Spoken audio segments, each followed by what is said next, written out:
Hello students, आज के lecture में हम देखेंगे प्रॉब्लम नंबर 34। इसके पहले आपको टाइप नंबर 7 का एक छोटा सा वीडियो मिल गया होगा। फिर जो भी बाकी की चीज़ें थी, मैंने आपको बोला था कि प्रैक्टिकली हम लोग प्रॉब्लम नंबर 34 में देखेंगे।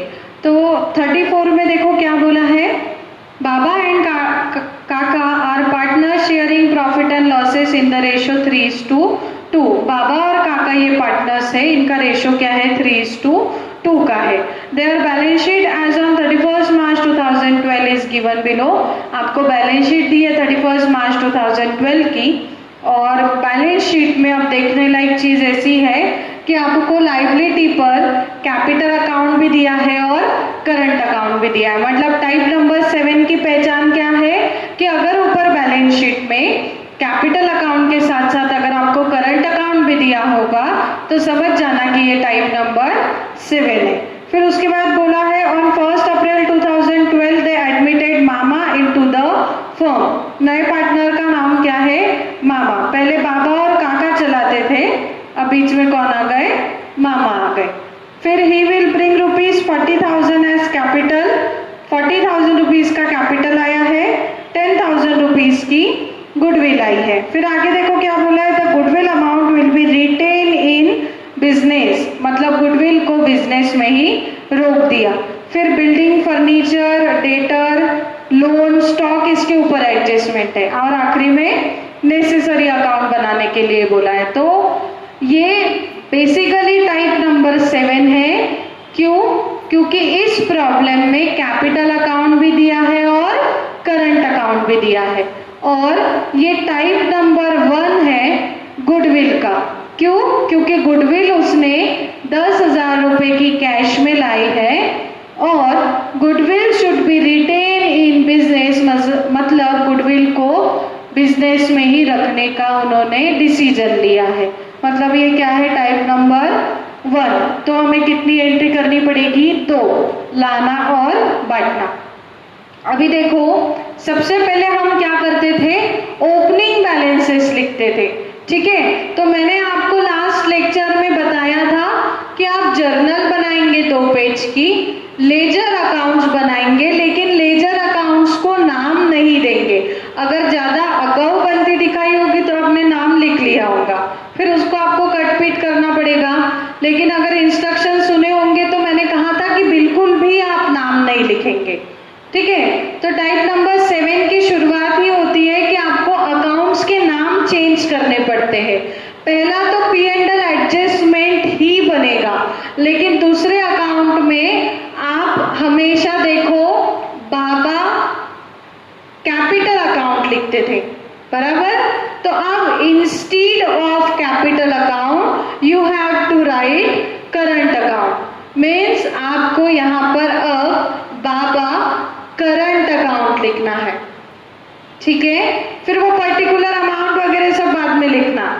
फिर यहाँ पर आपको अगर लिखना रहता है रेगुलर मेथड से तो आप क्या लिखते हैं, काका कैपिटल अकाउंट। तो अब काका कैपिटल अकाउंट के जगह आपको क्या लिखना पड़ेगा, काका करंट अकाउंट लिखना पड़ेगा, ठीक।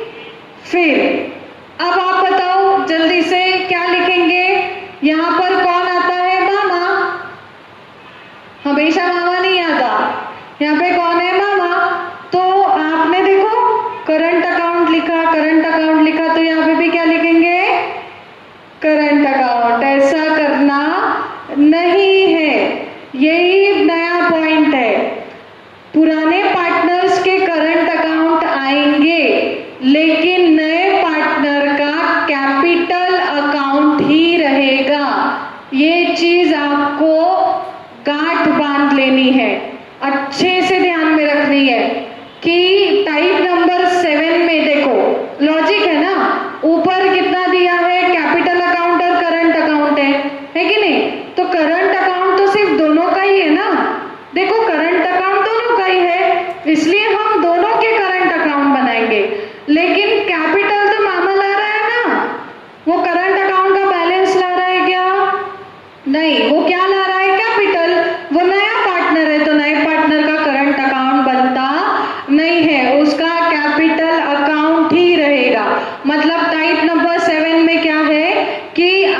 करंट अकाउंट, कैपिटल अकाउंट के जगह करंट अकाउंट लिखोगे, किसके?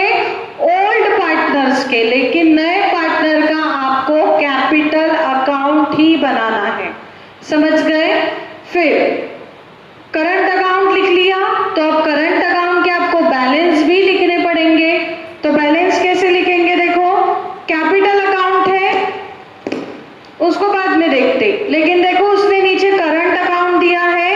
बाबा का करंट अकाउंट है 1200, लाइबिलिटी का अकाउंट है, इसलिए ओपनिंग बैलेंस क्रेडिट पर, तो ओपनिंग बैलेंस आएगा यहाँ पर 1200। क्यों? क्योंकि करंट अकाउंट है, करंट अकाउंट का बैलेंस लिखना है।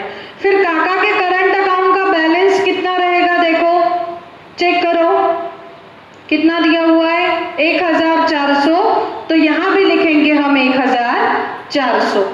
ठीक, फिर आप बोलोगे कि दोनों के कैपिटल अकाउंट बचे हैं, उसका क्या करना? तो इंपॉर्टेंट पॉइंट नंबर 2 क्या बोला है? कैपिटल अकाउंट को ट्रांसफर करो ओल्ड लाइबिलिटी से न्यू लाइबिलिटी पर। तो आप डायरेक्टली न्यू लाइबिलिटी पर लिखो कैपिटल अकाउंट, उसमें लिखो बाबा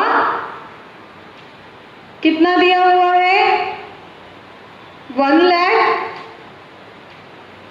और नीचे लिखो काका, और अमाउंट दी है 60,000, और यहां पर मामा का नाम लिख के रखो। क्यों? क्योंकि मामा का कैपिटल आने वाला है, और उस जगह डब्बा करके रख दो, बॉक्स बनाओ।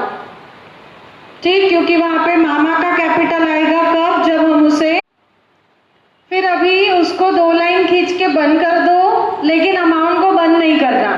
फिर लिखो करंट अकाउंट, और उसमें बाबा और काका, बस ये दोनों नाम लिखकर रख दो। उसके बैलेंसेस हम जब वो अकाउंट्स को बंद करेंगे तब पता करेंगे।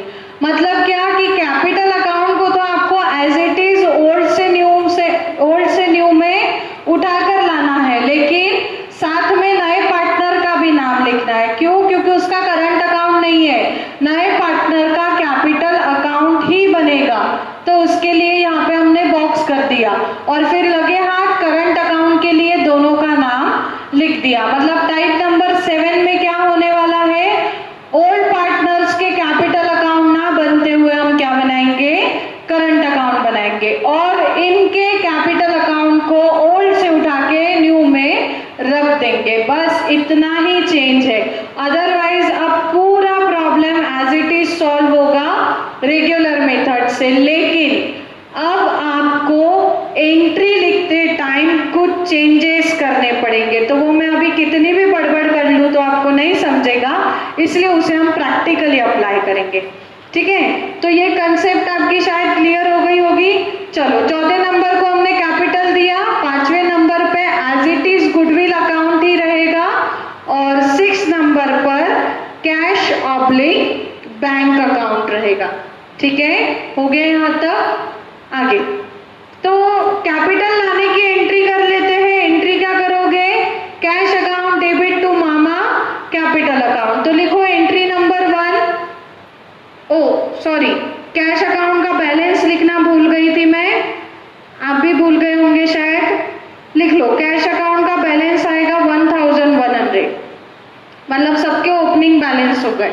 फिर लिखो पहली entry, cash account debit to Mama capital account, cash account debit to Mama capital account, amount रहेगी 40,000 रुपीज, 40,000 रुपए, और नरेशन लिखोगे being new partners capital brought in business, being new partners capital brought in business.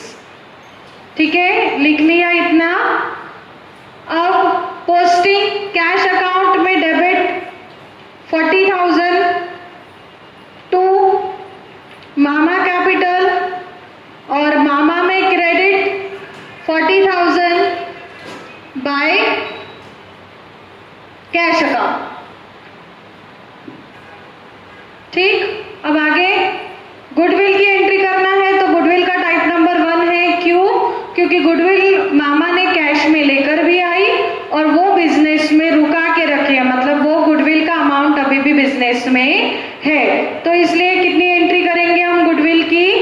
दो एंट्री, लाना और बांटना। तो बताओ गुडविल लाने की एंट्री क्या होती है? Cash account debit to goodwill account. लिखो entry number 2, cash account debit to goodwill account. Narration लिखो बीइंग गुडविल अकाउंट, नहीं, being amount of goodwill brought in cash, being amount of goodwill brought in cash, और amount लिखना 10,000 रुपए। ठीक, फिर अब इसकी क्या करेंगे हम? पोस्टिंग करेंगे। तो कैश अकाउंट में डेबिट आएगा 10,000 टू गुडविल, और गुडविल में क्रेडिट होगा 10,000 बाय कैश अकाउंट। ठीक है, हो गया। उसके बाद गुडविल को बांटना पड़ेगा। लाना और बांटना दो एंट्री होती है। अब बिल्कुल तड़तड़ नहीं, सुनो, हम एंट्री क्या करते हैं? Goodwill account debit to old partners capital account. लेकिन आपने अब कैपिटल अकाउंट बनाया है क्या? नहीं, हमने क्या बनाया है? Current account. देखो नाम चेंज हुआ, लेकिन आपको ट्रीटमेंट तो वही देनी है। मतलब क्या कि जहां जहां पर ओल्ड पार्टनर्स कैपिटल आएगा, वहां वहां पर ओल्ड पार्टनर्स करंट अकाउंट आएगा। क्योंकि आपने चालू खाता खोला है ना, तो चालू को चालू भी रखना पड़ेगा। इसलिए चालू रखने के लिए जहां जहां पर ओल्ड पार्टनर कैपिटल, वहां वहां पर ओल्ड पार्टनर करंट। तो आप यहाँ एंट्री क्या करते थे? Goodwill account debit to Baba capital to Kaka capital. अब कैपिटल है क्या? नहीं, क्या है? करंट। तो अब एंट्री क्या होगी? Goodwill account debit to Baba current account to Kaka current account. तो लिखो goodwill account debit to Baba current account to Kaka current account. Goodwill account debit to Baba current account to Kaka current account. समझ गए? तो गुडविल कितनी है? 10,000, और 10,000 को 3:2 में अलोकेट करोगे तो आपको मिल जाएगा 6,000 और 4,000। ठीक है, नरेशन लिखना being amount of goodwill allocated among old partners, being amount of goodwill allocated among old partners.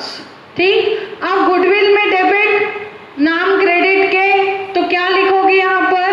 To Baba current account 6,000 to Kaka current account 4,000। ठीक, जहां कैपिटल वहां पे अब नाम क्या आएगा? करंट आएगा। फिर बाबा करंट अकाउंट क्रेडिट हुआ है, तो क्रेडिट में लिखो 6,000 बाय गुड्डू, और यहाँ पर 4,000 बाय गुड्डू, मतलब गुडविल अकाउंट। ठीक है, चल, फर्क समझा? क्या फर्क है? जहां जहां पे ओल्ड पार्टनर कैपिटल, वहां वहां पे करंट अकाउंट। और कैपिटल अकाउंट को डायरेक्टली उठा के कहाँ भेज दिया? न्यू से ओल्ड में। बराबर? अच्छा गया, कहाँ भेजा? ओल्ड से न्यू में। फिर कैपिटल हो गया, गुडविल हो गया। अब रेगुलर एडजस्टमेंट को सॉल्व करते हैं। तो रेगुलर एडजस्टमेंट को सॉल्व करने के लिए अब एंट्री में चेंजेस होगा। ठीक है, तो इस चीज का ध्यान में रखना। अगर आपने कहीं तो भी करंट अकाउंट में भेजा होगा तो आपको करंट अकाउंट के नाम से ही एंट्री करनी होगी। बाकी यहाँ तो कोई भी चेंज नहीं है, यहाँ डेबिट आओ क्रेडिट आओ, एंट्री तो P&L एडजस्टमेंट में होने वाली है। तो हम थोड़ा सा प्रॉब्लम को डिस्कस कर लेते हैं। देखो, building should be revalued at ₹1,70,000। Building को क्या करना है? रिवैल्यूड करना है। तो देखो ऊपर बिल्डिंग कितनी है? 1,40,000। कीमत लगाई 1,70,000। बताओ बिल्डिंग इंक्रीज की डिक्रीज? इंक्रीज हुई। कितने से? 30,000 से। तो क्या करोगे? यहाँ लिखोगे बिल्डिंग 1,40,000 प्लस करोगे 30,000 और बाहर ले जाओगे 1,70,000 और वो 30,000 प्लस हुए, इसलिए P&L एडजस्टमेंट में क्रेडिट आएगा। और एंट्री क्या लिखोगे, building account debit to P&L adjustment account. फिर उसके बाद है फर्नीचर रिवैल्यू किया है 10,400, ऊपर दिया है 11,400, मतलब 11,400 और 10,400, बोलो क्या हुआ है, डिक्रीज हुआ है, कितने हजार से, 1,000 से। कहाँ लेकर आओगे, डेबिट। एंट्री कैसे करना आपको पता है। फिर reserve for doubtful debt should be increase to, जब भी 2 आ गया तो समझ जाना क्या करना है, डिफरेंस निकालना है। तो ऊपर कितना दिया है 400 और माइनस करना था 1,000। 1,000 में से आप 400 ऑलरेडी माइनस कर चुके हो, तो और कितना माइनस करना है 600। तो आप क्या यहाँ लिखोगे, डेटर में से माइनस करोगे 600 और सेकेंड एंट्री कहाँ होगी, P&L एडजस्टमेंट में डेबिट। एंट्री कैसे करनी है आपको पता है। फिर द लोन ऑफ काका शुड बी रिटर्न, काका के लोन अकाउंट को रिटर्न करना है, ये वो मैं आपको बता दूंगी, वो जब आप अभी करोगे तब मैं बता दूंगी। स्टॉक शुड बी रिवैल्यू, ये भी आपको आता है। स्टॉक ऊपर दिया है 27, वैल्यू लगाने बोला है 29, क्या करोगे, 2,000 रुपए से इंक्रीज हुआ, P&L क्रेडिट। एंट्री कैसे करना है आपको पता है, मतलब आपको अभी एंट्री नंबर 2, एडजस्टमेंट नंबर 2, 3, 4 और 6 इतना सॉल्व करना है वीडियो को पॉज करके। मैं डायरेक्टली आपको आंसर बता देती हूँ। तो मैंने आपको वीडियो पॉज करने के लिए कहा था और बोला था आप सारी एडजस्टमेंट सॉल्व करेंगे। तो देखो आपने सबसे पहले बिल्डिंग सॉल्व किया होगा। बिल्डिंग लिखा 1,40,000, बाहर आना चाहिए था 1,70,000, तो अमाउंट आ गई 30,000, 30,000 रुपये से इंक्रीज हुआ। तो ये 30,000 रुपये हम लिखेंगे P&L एडजस्टमेंट में क्रेडिट। तो आपने एंट्री की होगी building account debit to P&L adjustment account being value of building increase. ठीक है, ये हुई आपकी पहली एडजस्टमेंट। दूसरे में बोला था फर्नीचर, बाहर आना चाहिए 10,400, पहले है 11,400, दोनों का डिफरेंस कितना है, 1,000 रुपये का है। ठीक है, तो 1,000 रुपये से फर्नीचर डिक्रीज हुआ, तो हम कहाँ लिखेंगे, P&L एडजस्टमेंट में debit side depreciation decrease in furniture. तो आप एंट्री करोगे P&L adjustment account debit to furniture 1,000 रुपये। ठीक है, फिर उसके बाद आपने सॉल्व किया होगा डेटर पर क्या बोला था कि RDD इंक्रीज टू। ठीक है, 2 बोल दिया, मतलब हमें क्या चाहिए, डिफरेंस। तो ऊपर माइनस किया था 400, नीचे बोला था 1,000 माइनस करना है। ऊपर कितना 400 और 600 हमें माइनस करने पड़े, इसलिए और 9,100 में से 600 माइनस किया और ये 600 की सेकेंड एंट्री की हमने P&L एडजस्टमेंट में डेबिट साइड। तो आपकी एंट्री हुई होगी P&L adjustment account debit to RDD 600 rupees. Narration आया होगा being RDD charge on debtor. ठीक है, उसके बाद देखो क्या बोला था, उसके बाद एक एडजस्टमेंट बोला था कि वो मैं सॉल्व करके दूंगी काका लोन की। फिर था स्टॉक 27,000, बाहर आना चाहिए था 29, तो दोनों का डिफरेंस 2,000 से स्टॉक इंक्रीज हुआ, हम लिखेंगे P&L एडजस्टमेंट में क्रेडिट। तो एंट्री हुई stock account debit to P&L adjustment account 2,000 rupees. ठीक है, अब देखो उसके बाद क्या बोला हुआ है, द लोन ऑफ काका शुड बी रिटर्न। ठीक है, काका का लोन क्या किया है, रिटर्न किया है। तो मुझे बताओ, वो तो लाइबिलिटी है, तो लाइबिलिटी पर हमें लिखना पड़ेगा काकाज लोन अकाउंट। तो लिखो लाइबिलिटी पर काका लोन अकाउंट। कितना दिया हुआ है, 20,000 दिया है, 20,000 रुपये दिया है। ठीक है, फिर उसमें से क्या हुआ, काका 20,000 रुपये का लोन है। ठीक है, लोन फ्रॉम काका। ठीक है, काका से हमने कितना लोन लिया था, 20,000 का। काका हमारे पार्टनर ही है, उनसे हमने 20,000 का लोन लिया और वहां क्या बोला है, द लोन रिटर्न बोला है। रिटर्न मतलब हमने वापस कर दिया। मुझे एक बात बताइए, आप कर्जा कैसे वापस करोगे, पैसे देकर। तो हमारे बिजनेस से क्या हुआ, पैसा गया और उसने रिटर्न कर दिया, मतलब क्या हुआ होगा, माइनस लोन पेड। वैसे इसके पहले हम ये कर चुके हैं, कितना, 20,000 रुपीज का, और बाहर कितना आ जाएगा, 0, क्योंकि लोन हमने वापस कर दिया तो अब लाइबिलिटी नहीं बची। और मुझे बताओ, आपने लोन दे दिया, वापस किया, मतलब पैसा गया, आने वाला कैश डेबिट, जाने वाला कैश क्रेडिट। पैसा गया इसलिए कैश में क्रेडिट लिखेंगे बाय काका लोन अकाउंट, बाय काका लोन अकाउंट, कितना, 20,000। तो 20,000 रुपीज से आपने काका को लोन वापस कर दिया है। ये समझ गए, क्लियर हो गया ये? हाँ, फिर देखो आगे क्या हुआ। अब सारी एडजस्टमेंट को हमने खत्म कर लिया। अगर आपने कोई एडजस्टमेंट गलत की होगी तो आप प्लीज चेक कर लो और उसके बाद उसे करेक्ट कर लो, ठीक है? वह प्रॉब्लम को हम आगे देखते हैं। सारी एडजस्टमेंट खत्म हो गई। अब हम किसको शुरुआत करेंगे, बैलेंस शीट को। तो बैलेंस शीट पर देखो, लायबिलिटी साइड पर कैपिटल अकाउंट हमने पहले से ही ट्रांसफर कर दिया है, करंट अकाउंट हमने अकाउंट्स ओपन किया हुआ है, लोन फ्रॉम काका इसके ऊपर एडजस्टमेंट थी, और क्रेडिटर क्या करेंगे, ओल्ड से न्यू में लेकर आएंगे। तो न्यू में लिखो क्रेडिटर, क्रेडिटर 6,000, 6,000 रुपये क्या हुआ, क्रेडिटर हो गया, ठीक है, समझ गए? उसके बाद बैलेंस शीट पर एसेट साइड आओगे तो बिल्डिंग हो गया है, फर्नीचर हो गया, स्टॉक हो गया, डेटर हो गया, और कैश में हमने अकाउंट लिखा हुआ है, ठीक है। अब आपको आदत होगी जबरदस्ती से 7 कॉलम बना के कैपिटल एडजस्ट करने की, क्यों? क्योंकि हमने इसी के पहले जस्ट टाइप नंबर 6 पढ़ा हुआ है। लेकिन यहाँ कहीं तो भी ऐसा बोला है क्या कि कैपिटल अकाउंट को एडजस्ट करो? नहीं बोला है। मतलब क्या है, ये अपना रेगुलर प्रॉब्लम है। तो अब क्या करेंगे, प्रॉफिट और लॉस ढूंढेंगे, ये दोनों में बांट देंगे, ठीक है। फिर इसका कैपिटल, इसका कैपिटल और इसका कैपिटल, तीनों के कैपिटल को, ये दोनों का करंट अकाउंट आएगा, ठीक है। आप इसको बंद करोगे, इसको बंद करोगे, तो जो बैलेंस आएगा वो बाबा करंट अकाउंट और काका करंट अकाउंट का रहेगा।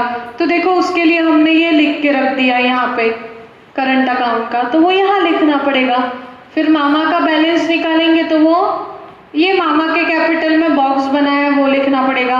बाकी गुडविल कैश का तो आपको पता ही है। तो सबसे पहले आप क्या करो, वीडियो को पॉज करके सारे बैलेंसेस को कैलकुलेट कर लो। तो देखो अभी आपने यहाँ पे प्रॉफिट और लॉस कैलकुलेट किया होगा, तो आपको मिला होगा प्रॉब्लम में प्रॉफिट कितना, 30,400 का, ठीक है, न्यू प्रॉफिट के नाम से 30,400। तो बाबा और काका ये दोनों में भी हमको बांटना पड़ेगा। तो बाबा को मिलेगा 18,240 और काका को मिलेगा 12,160, ठीक है। और टोटल आई होगी इसकी 32,000,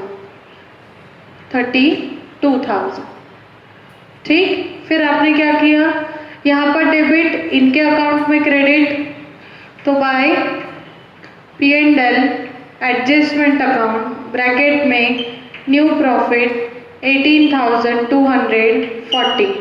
फिर यहाँ पर by P&L adjustment account bracket में न्यू प्रॉफिट 12,160, 12,160 रुपये, ठीक है। उसके बाद मामा कैपिटल नहीं, हमने प्रॉफिट लिखा।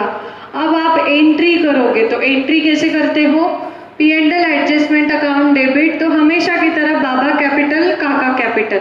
लेकिन अभी ये करंट अकाउंट है तो नाम किसका आएगा, करंट अकाउंट का। तो आप एंट्री करेंगे profit and loss adjustment account debit 30,400 to Baba current account आएगा यहाँ पर 18,240 टू काका करंट अकाउंट आएगा 12,160, ठीक है। हो गया यहाँ तक। आपने चेंज क्या है, हमेशा हम कैपिटल लिखते हैं, अब क्या लिखेंगे, करंट लिखेंगे।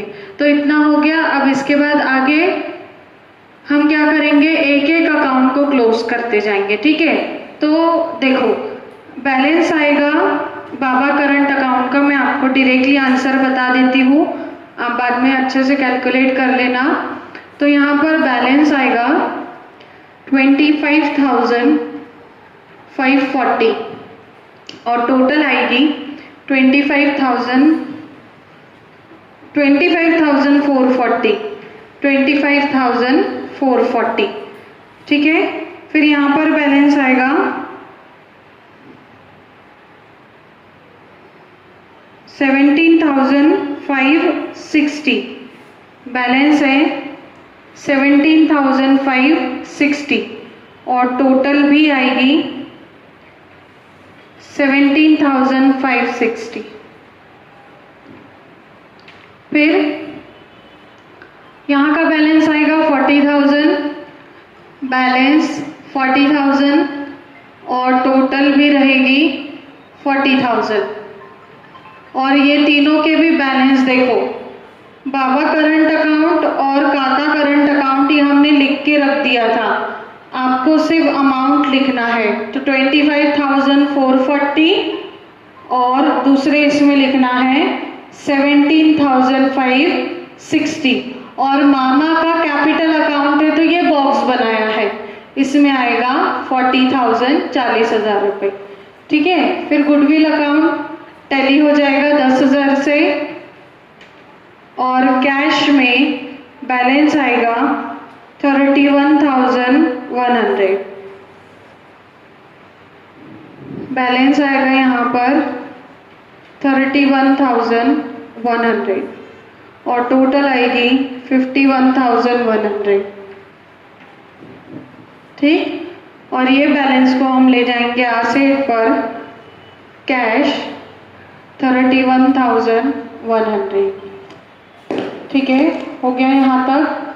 फिर बैलेंस शीट की टोटल, उसके बाद बैलेंस शीट की टोटल आएगी आपकी 2,49,000, बैलेंस शीट की टोटल 2,49,000, ठीक है।